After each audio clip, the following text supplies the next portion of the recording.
ఉంటే ఇంట్రెస్ట్ రావట్లేదు. Right? So, exactly.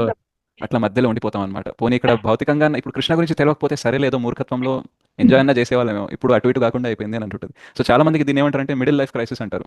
Mid life crisis ఏంటంటే మన జీవితం అటు ఇటు కాకుండా మధ్యలో వస్తుంది. జనరల్గా 35-40 ఏళ్ళకి యాక్చువల్గా మిడ్ లైఫ్ క్రైసిస్ అనేది వస్తుంది అనమాట. ఏంటంటే జీవితంలో ఏం చేస్తున్నాను, ఏం చేయాలి, ఎందుకు ఇట్లా తయారైంది అనేది అర్థమే కాదనమాట. ఫ్యూచర్ అనేది ప్రాపర్గా కనబడదు. రైట్? 20స్లో ఉన్నప్పుడు అంటే సరే సంపాదిద్దాము, ఏదన్నా ఒకటే కదా అనేసి మనము బాగా ముందుకెళ్తూ ఉంటాము. ఎక్కడ డబ్బులు ఎక్కువ కనిపిస్తే అక్కడ కష్టపడడానికి రెడీ అవుతాం. కానీ 35-40 ఇయర్స్ వచ్చేసరికి కొంచెం లైఫ్లో ఫైనాన్షియల్ స్టెబిలిటీ వస్తే రావచ్చు, కానీ ఒక సాటిస్ఫాక్షన్ అనేది ఉంటుంది. రిలేషన్షిప్స్ అప్పటికే పాడిపోయి ఉంటుంది, ఎందుకంటే మనం పని అని డబ్బు అనేసి రిలేషన్షిప్ ప్రాపర్గా మెయింటైన్ చేయం కాబట్టి రిలేషన్షిప్ డ్యామేజ్ అయి ఉంటాయి.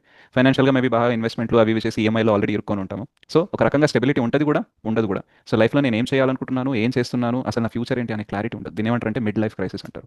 రైట్? సో ఇప్పుడు మనం కూడా భక్తిలో మొదట్లో ఏంటంటే ఇంద్రతృప్తి మీద బాగా ఇంట్రెస్ట్ ఉంది కాబట్టి ఫస్ట్ 2-3 నెలలు కూడా ప్రాబ్లం అనిపించదు. 6 నెలలు సంవత్సరం దాటింది అనుకోండి, కృష్ణ చైతన్యంలో ప్రాబ్లం స్టార్ట్ అవుతాయి. నేను ఎంజాయ్ చేయాలా, చేయకూడదా, భగవంతుని ఏమైనా అడగాలా, అడగకూడదా. రైట్? బాగా డౌట్లు వస్తూ ఉంటాయి. నేను మెటీరియల్ అయిపోతున్నాను, రైట్, నేను మాయలో పడిపోతున్నాను అనేసి.